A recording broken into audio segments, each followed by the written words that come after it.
તમે લોકો કેવી રીતે એમને એસએસજી હોસ્પિટલ ખસાડવામાં આવ્યો? શું કે એમના હસબન્ડ અને એ પોતે એમનું એક છોકરું હતું સાથે. હા. એ દાહોદથી આવેલા, અહીંયા પાણીમાં રેલવે સ્ટેશન આગળ ફસાયેલા હતા.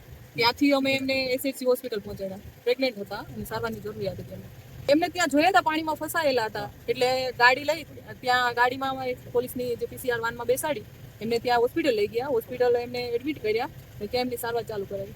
એ તો અમારી ફરજ છે કે નાઇટ ડ્યુટી દરમિયાન એ હતું, એટલે અમારી ફરજ છે કે અમારે એમને સારવાર સુધી પહોંચાડવા. તો આમ તો એમ્બ્યુલન્સ નું હતું, પણ હા, પણ અત્યારે તાત્કાલિક એમ્બ્યુલન્સની પહોંચે એવી શક્યતા નથી, એટલે અમે ડાયરેક્ટ પીસીઆર વાનમાં એમને હોસ્પિટલ સુધી પહોંચાડ્યા. હા, એક બે તો દુખાવો પડ્યો પ્રેગ્નન્સી નો, એટલે પોલીસ વાળા લઈને આવ્યા. કોને? એ બેન ગયા આગળ લઈ ગયા લોકો દવાખાને. પોલીસની ગાડીમાં? પોલીસની ગાડીમાં. ક્યાં હતા બેન? એ સ્ટેશન પર હતા. હે? સ્ટેશન પર દુખાવો પડ્યો પ્રેગ્નન્સી. સાહેબે કીધું આપણે લઈ જાવ, એટલે ગાડી સ્પેશિયલાઇઝ મૂકી ગયા લોકો. પોલીસ કેવી રીતે પહોંચી ત્યાં સુધી? પોલીસ ત્યાં અમે એક ભાઈને ઉભા રાખ્યા, એ ભાઈ પોલીસ વાળા હતા. તો બરાબર હું ગાડી બોલાવ્યા પૂછ્યું છે.